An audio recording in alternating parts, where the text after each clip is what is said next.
tuli ku kyera kye kitulese wano. Bano bamama ekitulese leero jasi kyali wange ono pata n'ataano wange ate nga blood wange muganda wange yafuna ekirwadde kya kansa kati myaka 2 naye yasooka n'akifunako emabega ne bamulongoosa nekiterera sayidi eno eya left kati kyazza ate ku right naye nga tewali kasente kati emyaka 2 mu ggale nange mbadde ntaasataasaako mbadde nkolaakola naye ate kaakati kyaganye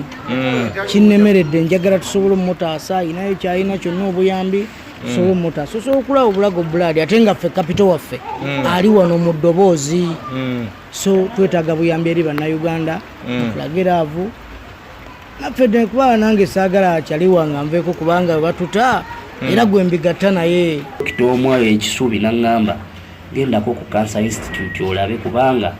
bakebedde TB bakebedde obulwadde bwonna obusobola okubanga buzimbye ekintu ekyo nga temuli anasooka ogendeko ku Cancer Institute bamale okukolako investigations ezimala tomanya muwayinza okubaawo yaŋŋamba wayinza okubaawo ekika kya kansa kye bayita lymphoma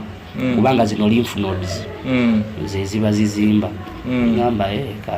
ngenze ku Cancer Institute awo bankozeeko tests empitirivu okukakana nga banzuddemu ekika kya kansa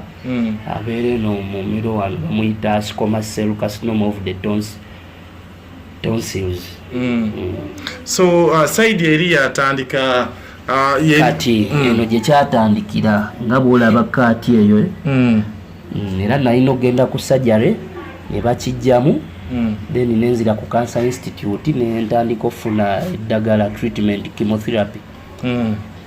nagibeerako ebbanga nentereera bulungi nnyo ate nga sikaluubiriza bantu bonna kuba twakolayo sho ne muganda wange awo nali nteredde nga neddagala balinkubayo lumu myezi 3 lumu myezi 4 naye kati omuggalo gwonna ogwo mwaka mulamba almost tugenze emyaka 2 sifuna wadde akayiso sisobola ddi affording eddagala lya kansa lya bbeeyi sisobola ddi affording nga onoonya kawunga abaana banywa obuugi onoonya omuzigo tokola toyingiza nendirakisinga awo nenga akansooka endabirire famire enaki naye tubeeko we tubeera nga naye ezeddagala sikyazisobola kati bwe buzibu obuzze guno kinnumidde omwaka mulamba n'ekitundu ogw'omuggalo sirina wenzija ssente za ddagala kati nga bw'omanyi obulwadde nti ne bwaba malaria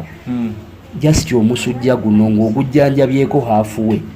gudda nga mukambwe nnyo ne gutwala obulamu naye ezo ezimu ku mboozi oba ye interview yaffe eyasembayo nga tuli ne muganda waffe amanyikiddwa nga EZD oba Davis yes sawa za leero sawa za kakati wetwogera bambi alabika nga atuvuddeko era mugenzi naye nga embeera egenza okujja nga muganda waffe oyo abadde akola ne muganda we nga obalabye mu interview amanyikiddwa nga Goddie Goddie yes okuva wali ku Bukedde TV ne Bukedde FM embuutikizi so ensawa za leero amawulire gakedde okubanga gatukuba enkikwe yes mumbere nti muganda waffe ono EZD abadde kumpi anoonya obukadde 25 abenga atwalibwa wali e Nairobi okubanga alongosebwa ekirwadde kya kansa gwalina oyo w'omumiro kumpi yasooka kufuna side eri ate kino ekibadde kikuze ekibadde kya side ndala so amawulire bambi gakedde okubanga tulaga muganda waffe ono tasobodde kubanga atuukiriza okuba nti agenda e Nairobi okufuna operation okuba nti bambi kansa asobola okuba nti atereera so bambi ku MC ono EZD abasinga mwasinga okumutegeera ennyo nga aline muganda we Goddie Goddie nga bazanya ku stage ezenjawulo ndala comedy show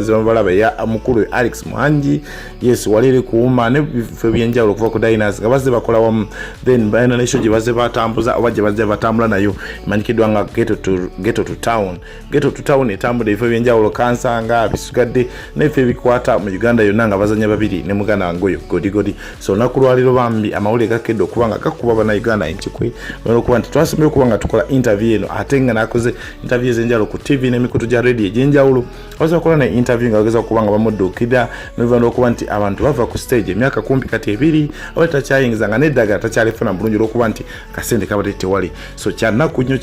bivana okuba nti bambi amawulire gagenza okutuuka kati ng'ate Alese abaana 2 n'omukyala omu wabadde abeera awasinzira Salama Road kumpi nga okkirira awo ova nga tonatuuka opposite Mangereza okkirira awo wabadde asula wansi eyo so twagala bambi okutuusa kusaasira eri family ab'enganda mikwano n'okuziika mikwano ab'enganda n'abasigadde bonna abadde banyumirwa ekintu muganda fono izedi kyabadde akolanga neera bambi okuziika kuno programu y'okuziika genda kubanga etegeezebwa bannayuganda oba n'abantu abadde baagala muganda foyo izedi kuba embeera bambi tebibadde byangu nnyo ddala so agenza okuva mu bulamu bw'ensi bambi kiro kya leero mawulire gabadde gankikwega tukubye enkiko nga si kirungi neera nga mu mbeera eno bagambuse ku page ne banga bateekayo we've lost a brother MC izedi for directions oba okubanga bakunyonyola ebisinga ku kuziika bagenda kubanga bakutegeeza ogenda kuba okuyita ku note 700 kina 734 amba then njagala okujukiza omukyala amanyikiddwa nga Brenda Beauty World yes ku lw'ensusu anokuba nti ateza skin yeerusa bizigo byakokya n'owegala kudda mu kalo egala ku lightening noonya omukyala Brenda Beauty World asangibwa ku Mabirizi level 3 yes muwega mukwatagana akutereza then n'okujukiza Sheikh Yusuf Zaidi asangibwe Mutundwe opposite Kampala University musajja oyo agenda kusomereddwa bintu bino byongera okubanga bitereera oyongera okubanga ofune mixer yes ono kubanga mimo gifuna n'obuba bunayira mwezi bweza ka WhatsApp number ako ajja kubanga bambi mukwatagana yes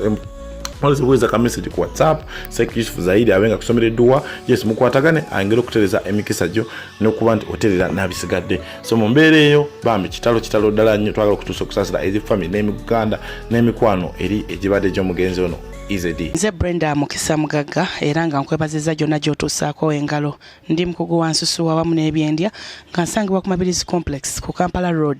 okumpi ne City Square ebikolebwa ku Brenda's Beauty World tujjamu obukyafu mu mubiri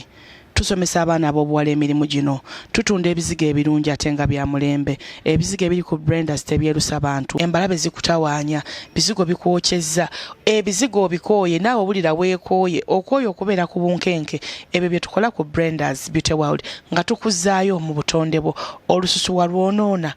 tokyafaananika ffe ekyo kye tukola nga tukomyawo ku butonde bwo era nyongera okugamba nti oli mukyala oyina omugejjogejjo ogeza ebitategeerekeka ku Brenda's Beauty World tulina kye tuyita weight program onoonya kizigo kyakwesiiga ebizigo byonna obitya olowooza buli muntu yenna ayerusa nze mbagamba nti ku Brenda's tetwerusa bantu oyinza okuba nga obadde weerusizza entumbwe ekubye obutolobojjo engalo zoonoonese engalo zizzeemu n'enkyakya feesi eyonoonese olususu tandise okwefunya lutandise okukaluba ekizigo ekirungi ku Brenda's weekiri ne ka oil ne ka sabbuuni byonna ebigenda okuwakinga hand in hand to put your skin back to normal biri ku Brenda's nze okutunulira omukyala nga talina mbalabe naye ng'akutte ekisavusavu nga ne bwenyigga bw'ati kalevu avaamu ebintu ebyeru onyiga ennyindo yo ku matama ovaako ebintu ebyeru ebyo mu buwangwa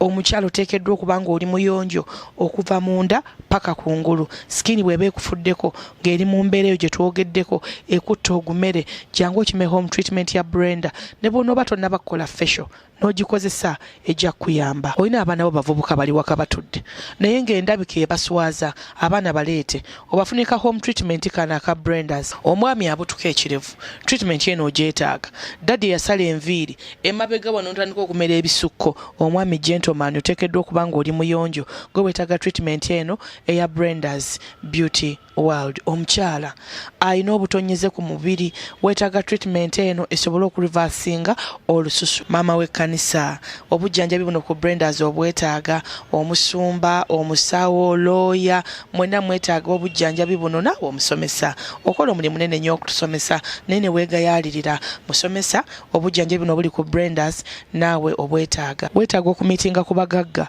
obabuuze bakikoze batya tosobola kutuuka wantu nga tosoose kwogera n'oyo yatuuka wedda era osooka kuga nti yiyi kalina eno okugizimba wayita muki omugagga n'alyoka akubuulira nti natandika bwenti ne bwenti ne bwenti naye buli lw'olemererwa okuba n'emikwano egirimu amakulu olw'endabikayo kijja kusigaza emabega kaakati weetaaga kusisinkana ani oyagala genda mu office ky'okusaba omulimu oyagala kusinkana mugagga ki oyagala mukwano gwabeera atya endabikayo kintu kikulu nnyo